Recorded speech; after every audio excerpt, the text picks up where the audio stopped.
Start your days off right with Fragments of Silicon.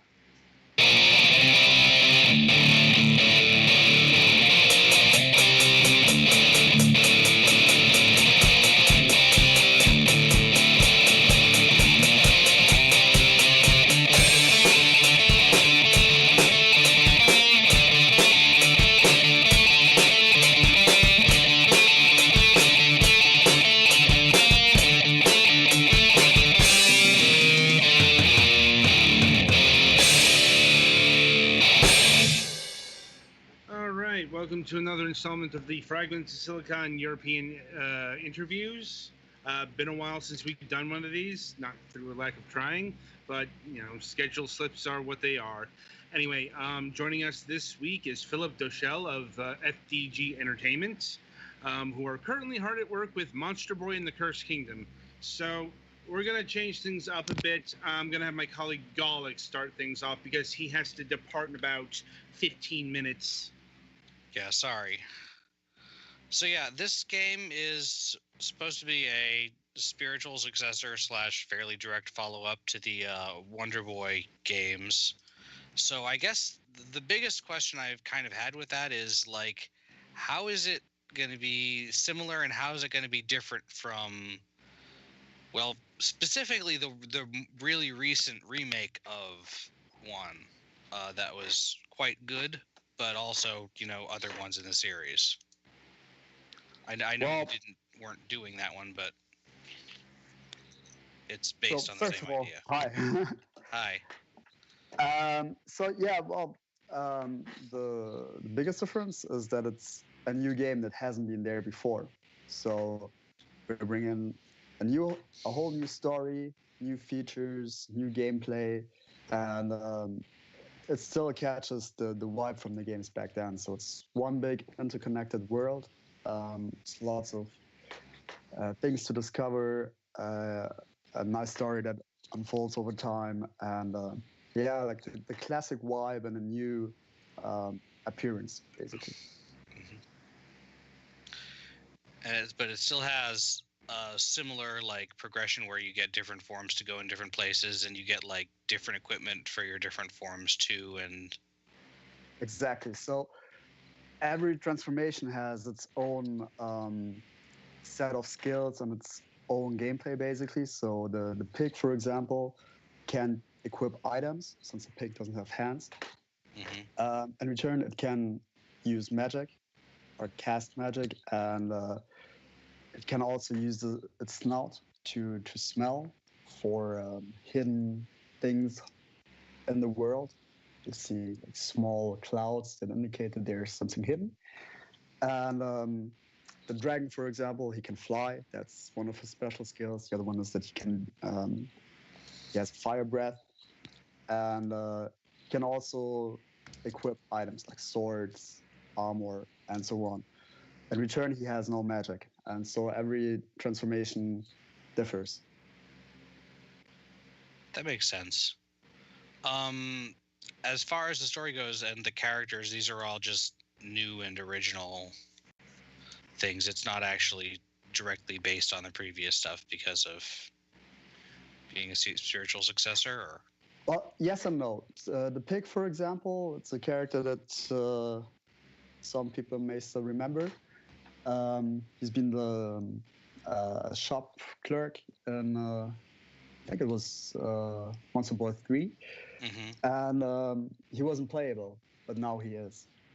So we're bringing back some elements from previous games, previous parts, into Monster Boy, and yeah. So the pig, for example, is one thing. Well, okay, that makes sense. yeah, before we move on, I think we should clarify, is this an actual new entry in the Wonder Boy series, or is it a spiritual successor? It's basically a new entry in the series. So the series creators on board, you got original composers on board, everything's officially licensed, so it's an official game of the series. Yeah, so it would be basically um, Wonder Boy 6 in Monster World 5, or however that works, Because Yeah. seriously, trying to figure out how Monster Boy and how Monster World and Wonder Boy works out can drive your brain into knots. Mm-hmm. Yeah. And then there's also Monica, I was Mhm. called in Brazil. Yeah. But And there are a couple of series that are like this. Final Fantasy is no better, like the early parts. there's also the Adventure Island branch. It's Yeah. like the original Wonder Boy got ported to the NES, but Sega owned the characters. Whetstone owned the actual game. So Hudson plugged in their own characters, and thus we've got a sub branch Yeah. that just adds to the confusion. Exactly. So yeah, I can understand why you just went with something like Monster Boy, and it's got clarification there. Yeah. And it combines Monster World and Wonder Boy. So Well, it's like they were basically one and the same there for a bit, and then we got Monster World 4, which is which has the protagonist of a girl, which is why it didn't have the Wonder Boy moniker. yeah. So fun times. Also, we didn't get Monster World 4 for a very long time, and that was upsetting. Yeah. But it was a great game. Yes, that's my point. Anyway, Galix, did you have any more questions? That's pretty much it for now. You can take over for now if you have. All right. So, with that out of the way, let's backtrack to the beginning. How did this project come together? Well, it started as a Kickstarter for Flying Hamster 2 by Game Atelier. And we already knew each other back then, and we always wanted to work together. And we, on our end, we were just finished with Oceanhorn, which was released or short before release. And then we saw the Kickstarter, and we started talking with Game Atelier, and we basically agreed on working together, canceling the Kickstarter, and we fund the project and help on all ends. Also participate on game design and lots of things. And so it's a real cooperation between two studios, basically. And at the same time, the series creator, Yuichi Nishizawa, also came on board. So first he saw the project, and we got into contact with each other and discussed it, and we got his okay basically as well to move closer to the original games. And having him on board is, well, it's great to work with somebody who used to play the games from when you were a kid. No doubt, no doubt.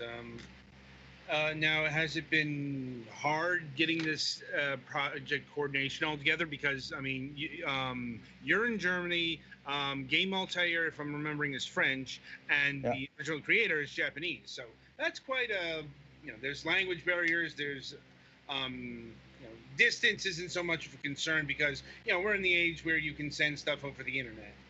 Yeah, so this is how most of things work and happen.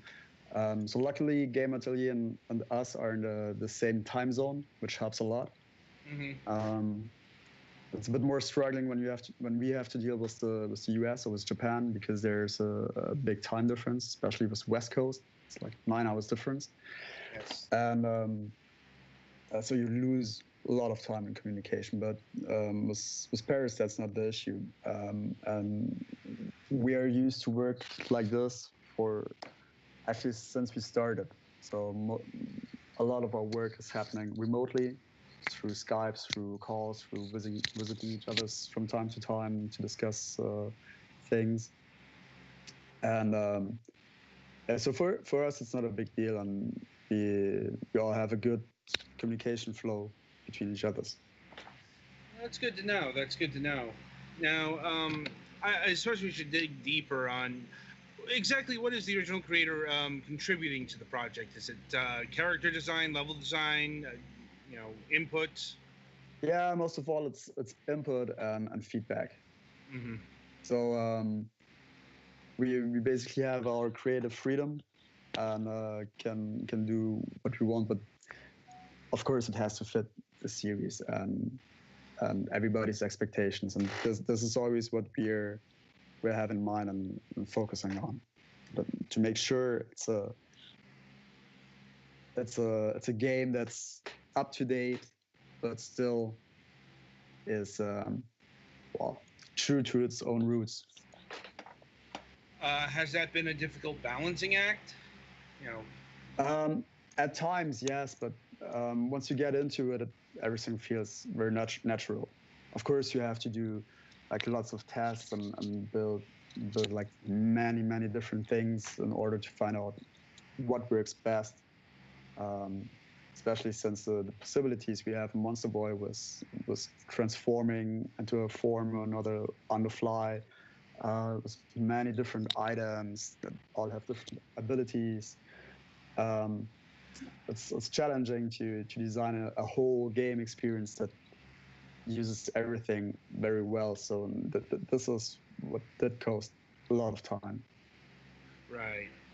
And was it always meant to be like a new HD pixel game, or was there ever any consideration to do, a retro styled 8-bit pixel art game?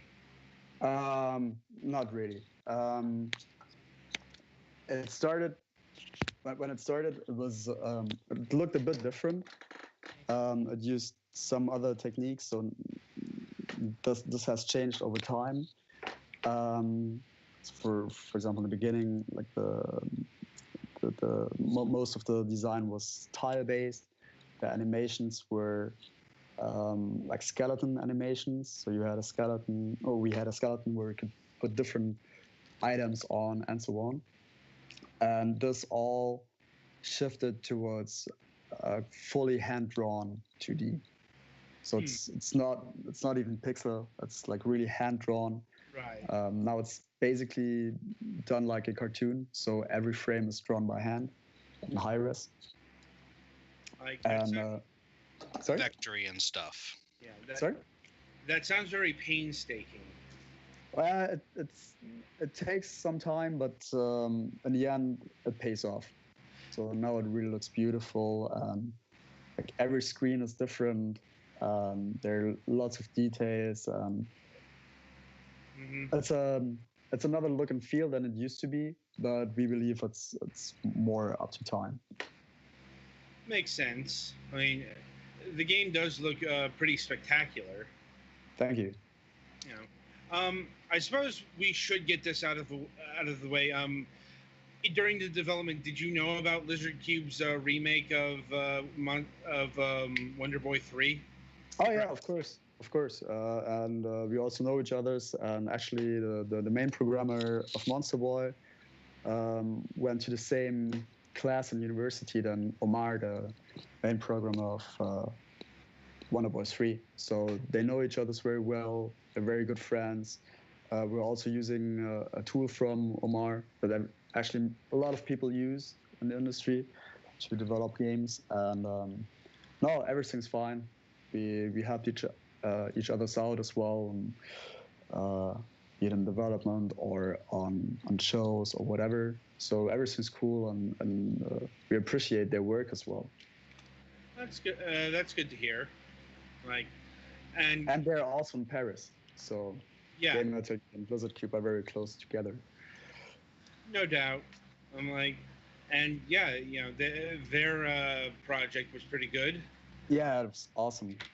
Technically, it's just insane what happens there. Yeah, and that that's got the best of both worlds. It's got the hand painted style, somewhat like this, but it's very different art. Yeah. And it's got the classic. It's one of those where just by the push of a button you can play new mode, old mode. Yeah. Nice. Anyway, but I suppose my question here is, in the wake of that launch, has a lot more attention been on Monster Boy here? Yeah, of course, it helped us as well. just because there's a lot more attention on the whole series. I figured as much because yeah, that was like the first new Wonder Boy anything since um, 4, or I guess like the translation of 4, if you want to get technical, which happened on the Xbox 360 and such. You know, point is, it was like the first. It was the first we've seen of this series in a good long while. You know, And also, I'm sure that Monster Boy will have Wonder Boy 3 in sales as well when it comes out, right. since it's the same series, similar games, and yeah, so it's good for them as well. Indeed. And how much does Monster Boy borrow from like Dragon's Trap specifically, and you know the series overall? Well, it shares some mechanics. Yeah, so for example, that you can switch characters or switch transformations. However, in Monster Boy, you can do it anywhere, wherever you want. And there are also situations where you have to change quickly between transformations.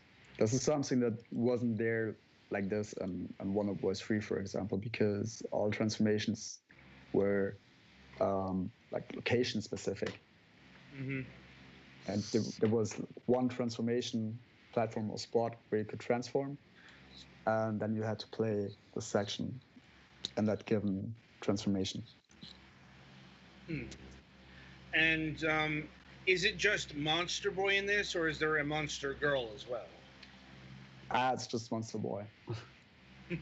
It's just Monster Boy. It's adding 2 characters would be a lot of work, a lot of additional work. Also, we've been thinking for just a very short time about a 2-player mode, and we hear this, or it pops up every now and then when we show around the game. If it also supports 2 players, but that's really, yeah, a whole different set of things you need.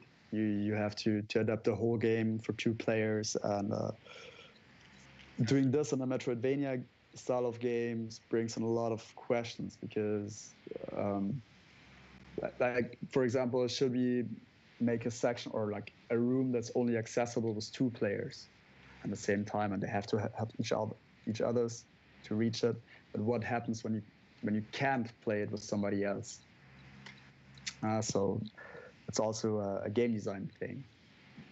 Or another option would be to do something asynchronous, or like not the same, that not both players have a character that shares like the same features, but more like one player controls the character and the other one like a little helper, like what they did in Mario Odyssey, I think, or Galaxy. So yeah, 2 players is really difficult and a different thing. Right. Well, it's like it's either that or it's purely cosmetic. Like going back to the Dragon's Trap remake, it did that, but it was it really didn't make a difference. Quite honestly. No. Yeah, it only affected the human form, and it was only cosmetic. Yeah. So.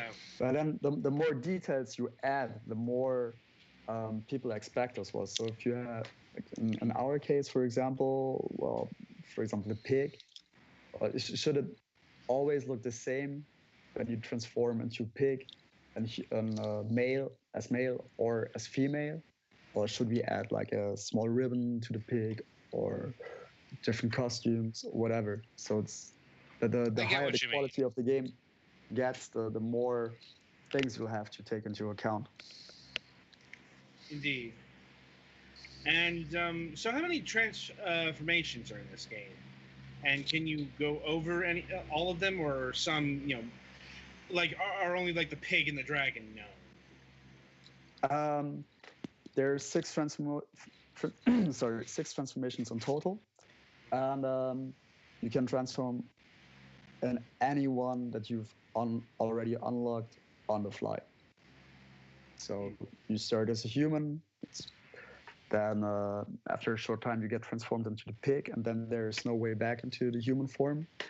And from there on, you'll discover other forms, and you can transform into them as soon as you got them, and transform back and forth between any, except for the human one. Right. So it is like the Dragon's Trap in that regard, because if I'm remembering correctly, that was the setup there. You know, you had the human form, and then you turned into the dragon instead of the pig, but it's the same basic conceit. Yeah, it's similar. The Dragon's Trap had like you couldn't transform on the fly. I suppose we should ask what new elements are being brought into this game. You know that's never been seen in the series before. There are some, but to be honest, I don't want to spoil the experience. Okay. A lot of we reworked the whole game a couple of times, and since we did that, we're not revealing everything anymore before the release, just because we want people to discover the game on their own and don't spoil the experience. We've encountered other developers like that, so it makes sense. Sorry? Yeah, it's like it's sometimes you want to hold back things in order to preserve the experience. Right? Yeah. Right. So, Galix, do you have any other questions before you step out? Not really, but I am looking forward to the game. It looks very good. Thank you very much. All right, so now as good a time as we've had the trailer playing on in the background here, but we should give it the full bore. All right, give me 1 second. All right. No, give me that. All right, I'm gonna play the trailer now. Okay.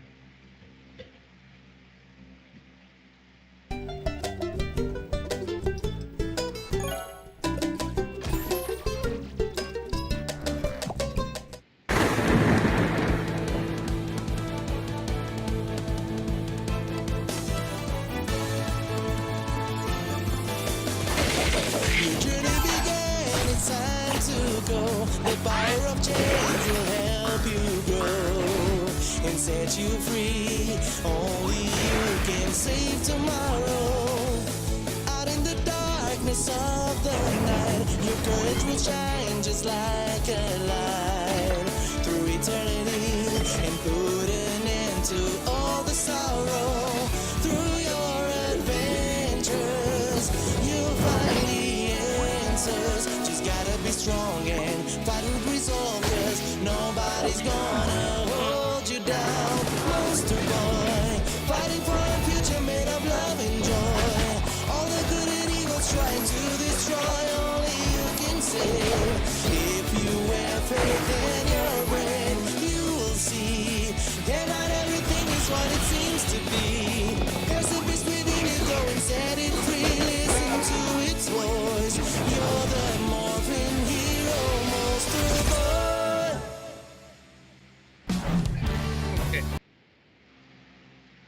Okay. I have to ask, how did you come up with that song?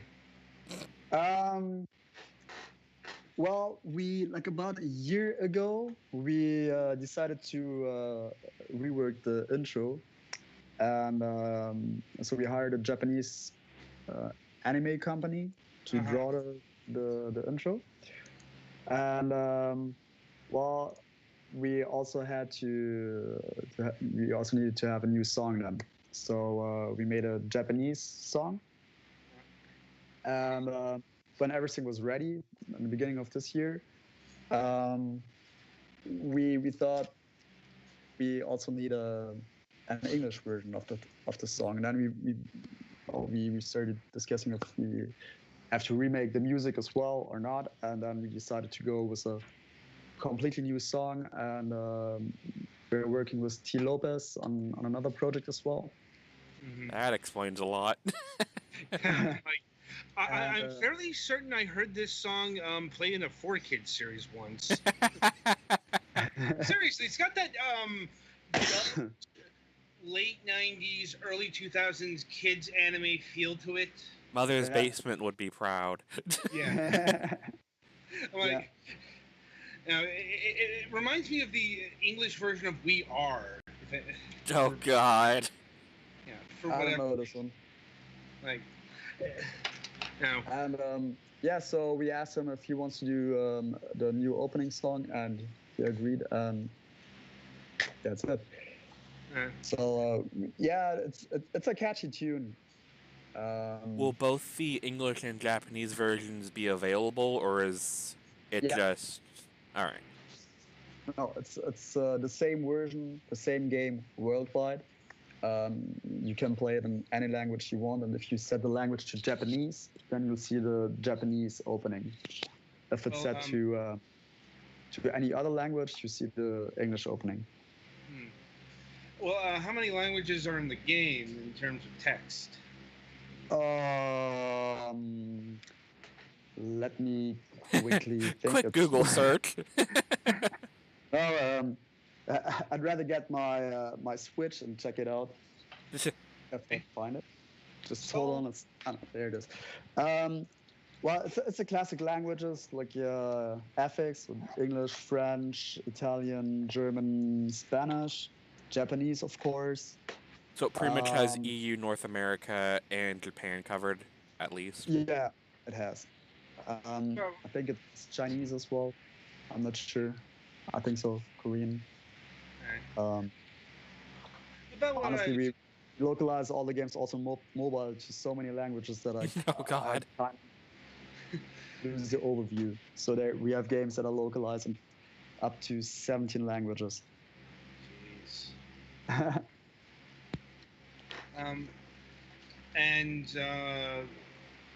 Is this game being done in like Unity or Unreal? No, it's a proprietary engine. And so that transitions us to the different versions. So this game is currently being developed for the Xbox One, PlayStation 4, Nintendo Switch, and Windows PC. Yeah. So are you doing all of the versions in tandem? Is there a lead version and the others are following behind that? How is this working out? Yeah, so it's a C++ based engine, so it's very flexible, and so it was mainly developed on PC simply because it's the fastest to develop for, because you compile and you can run the build right away. You don't have to install it on another hardware. And once the game was almost complete, we started looking at the other platforms. Of course, it was running already on Switch and on Xbox One and PlayStation, because we've been showing the game on shows for about 2 years now. But it was specifically the demo part that was optimized and worked. So the lead version basically is PC. Then we transitioned to consoles. We did lots of optimizations then, and now it's So when we do the PC release next year, we'll have to carry over we will carry over all the improvements from the console versions to the PC version. So it's basically the same game on all platforms. That's good to hear. I suppose we should. The only difference, of course, is that on all platforms except Switch, there will be things like achievements, but Switch doesn't have achievements. So right. That's basically the main difference. So in terms of the Switch version, it's going to have the same resolution and frame rate as the other versions. Yeah.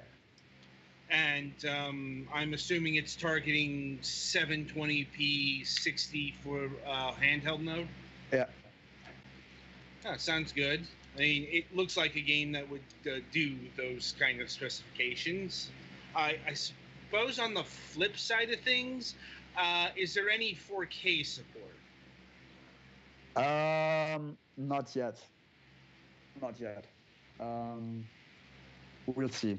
We're right now finishing the last builds and updates, and after that we'll see.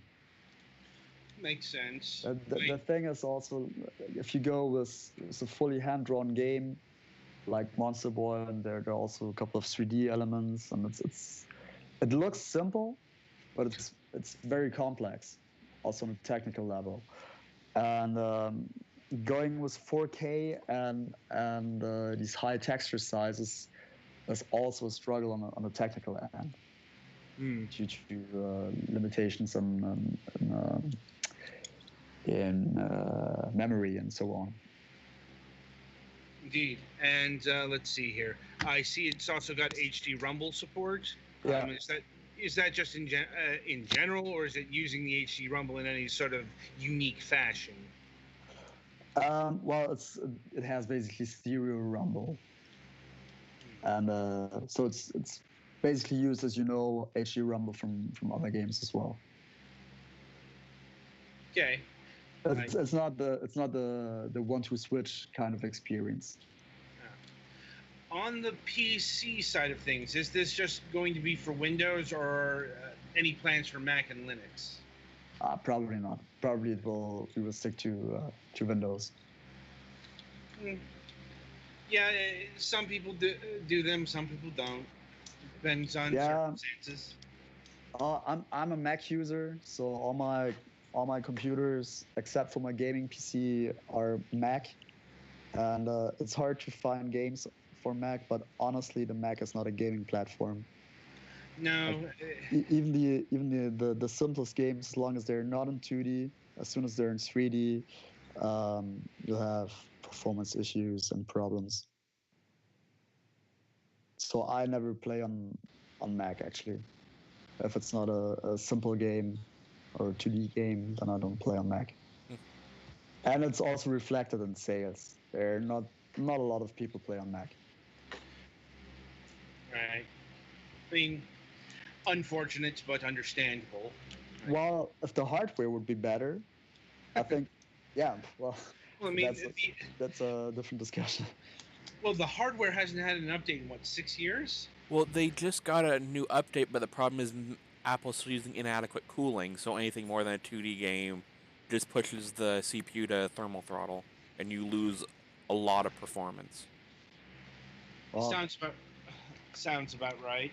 And Linux, well, you know, the problems with Linux are kind of the opposite. There's all sorts of builds, and, you know, making games attuned to that is an art. Yeah. Anyway, so physical editions. This game has physical editions for the PlayStation 4 and Nintendo Switch, correct? Yep. Now, this is coming via limited run games, I believe? No, this we publish it on our own, and it'll be in stores in the States and Canada. Oh, okay. So you can buy it at GameStop, at EB Games, at what do you call it? I always forgot the name of the stores in the States. Walmart, GameStop. Yeah, EB Games, GameStop, Amazon, of course, on Video Games Plus as well, and a couple of retail stores and chains in the States. Okay, and so this means this...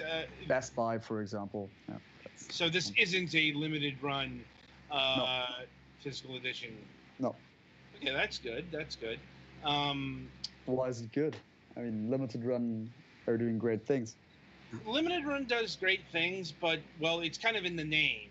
It's like, if you don't get one of those physical copies, you're kind of out of luck. Okay. Get it. Okay. It's like, so when something gets a wide release, that's actually better, because, you know, if you're not in the 5-second window where it's available, or less, depending on the game. Yeah, like, you can actually get the game on physical. There's nothing against limited run or Sedesco or any of those. It's just, it's more the model. Yeah, well, it has advantages and disadvantages, but I know what you mean. I also missed a couple of releases because I was too slow or whatever, and then I had to get them on eBay. Yeah. Yeah, Like, that's Yeah. the big problem with limited run stuff. Yeah, Oh, it it's was like- available for like $60, $70 on limited run. Here, now you have to pay $400. pretty but much. they changed the model for the Switch releases. Mm. So the normal Switch release, it's just an open pre-order, and then they do a limited Switch version, well, which has the old model. But That's I think That's probably down to the individual policies of the console holders. Like, I'm imagining the reason why there's not a physical version of Monster Boy on the Xbox One is, well, the same reason why there usually isn't one on the Xbox One. Microsoft has a specific target that you have to reach, and more often than not, it's not worth the print run. yeah, well, it's a minimum amount basically. Mm-hmm. Yeah, I think it's like Well, 50,000 at least. It's less. It's less, but Ah. it's as far as I know, it's less. But all manufacturers have like minimums because it doesn't make sense to produce just 10 copies. Mm-hmm. Right.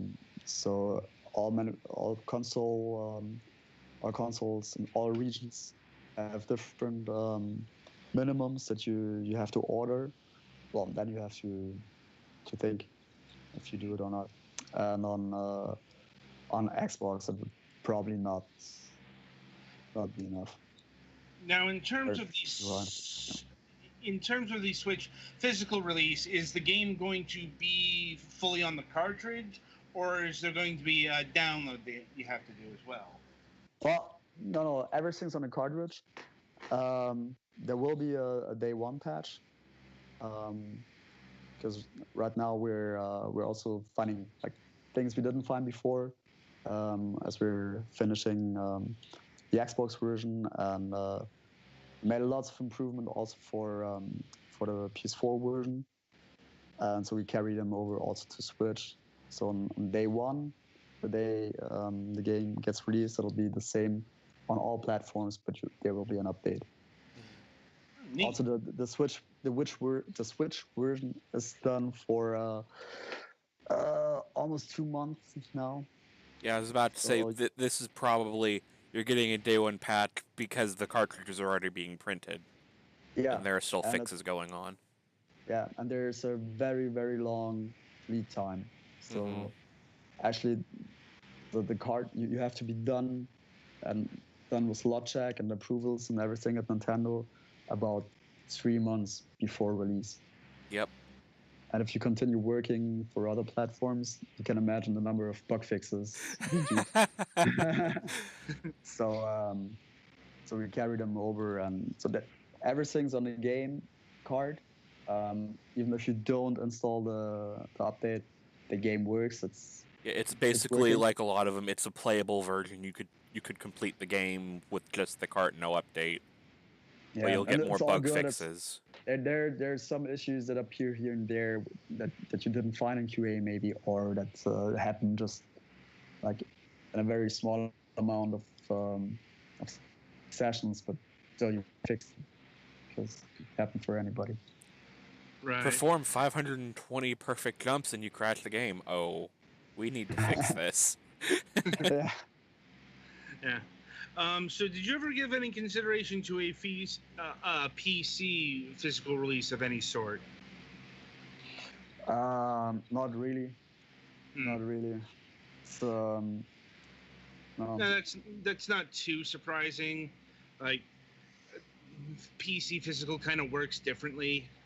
Like, especially over here, it's like even if you do get a box, it's just a box. Yeah, it's a Oh, really? box with maybe a client on a disc or more than likely a Steam code. Yeah. Okay. I have to admit I didn't buy a physical PC game for years, really. I can't remember when the last time is I bought a physical PC game. Well,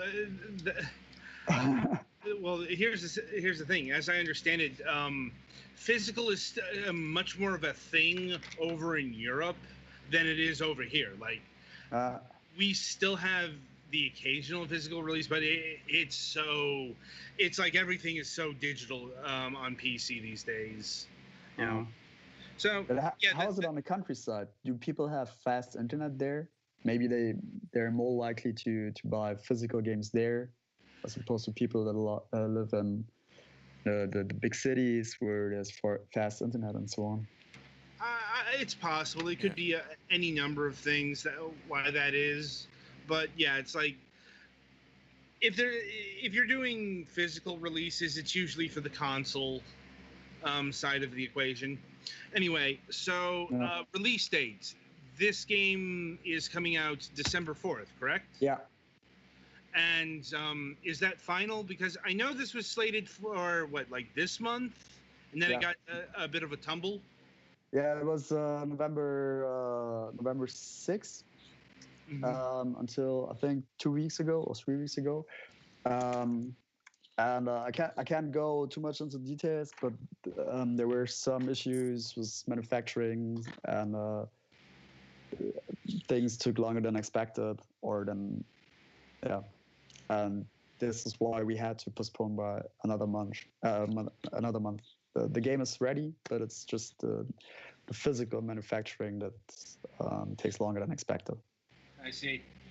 So, and the thing is that now it's like the big sale season is just on the door.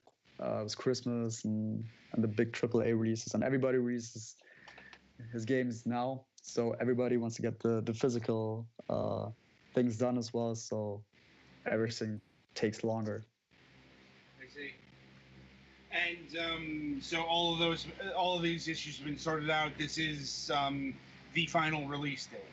Yeah, until there's nothing like totally out of the blue happening that nobody saw coming. Of course. Like I don't know. Half of the games get lost and to fire up a random Switch cartridge and half the game's missing. Well, crap. Yeah, whatever. The factory gets struck by of course, there are always. Let's say like this: if it's just depending on us, that's the final release date. But if anything unexpected happens that is out of our control, then well, who knows? But it's coming on December 4th. Gotcha. And have you decided on a price yet?